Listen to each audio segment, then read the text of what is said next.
Pak Firly ini punya track record yang buruk, Pak.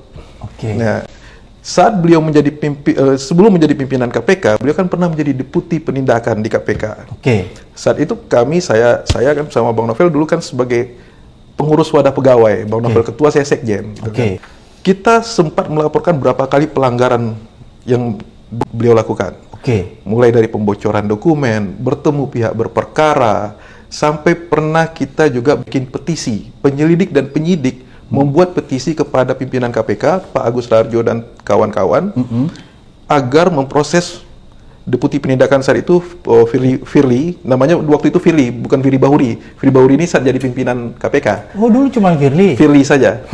Pak Firly ini, kita menduga membocorkan kasus-kasus yang saat itu dalam proses penyelidikan, yang terkait dengan, kalau kita kan ada dua Pak, penyelidikan tertutup dan penyelidikan terbuka.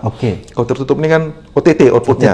Nah, waktu itu kita duga banyak OTT bocor, ini juga dilakukan oleh yang bersangkutan. Nah, setelah itu Pak Firly kan sebenarnya waktu itu kan hasil DPP, Dewan Pertimbangan Pegawai, Pak Firly itu harusnya dihukum.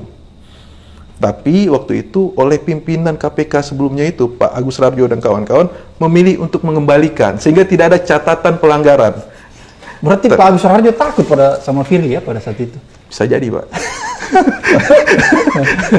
Nah, mudah-mudahan didengar Pak Laude ini. Iya, Pak Laude, Pak Saud, Bu Basaria, semua bertanggung jawab.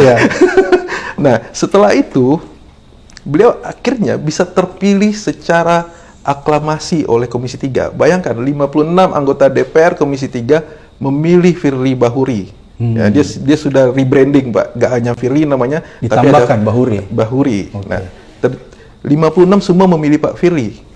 Dan akhirnya dia terpilih menjadi pimpinan KPK.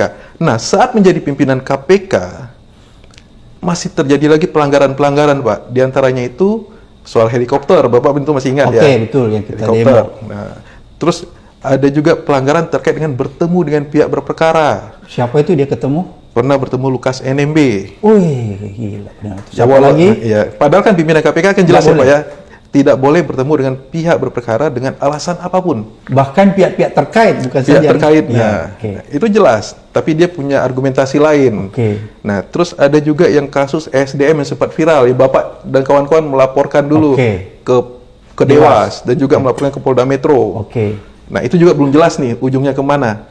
Lalu hari ini, saat ini kita mendapat informasi kemarin Pak Syahrul Yassin Limpo diperiksa Polda terkait dengan dugaan pemerasan. Nah, ini ya, kalau saya dengan track record ini, kita kan bicara menilai orang bukan dari omongannya ya, Pak ya. Track recordnya ya? Track record. Rekam jejaknya? Rekam jejak.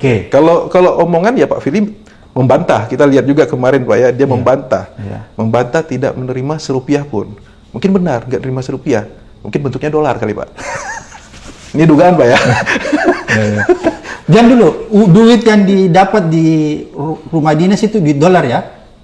Ya, kalau menurut Firly kan bentuknya ada yang rupiah, ada dolar katanya ya. Apakah kira-kira duit itu yang kita duga itu akan diberikan kepada pimpinan KPK, diduga? Bukan duit itu?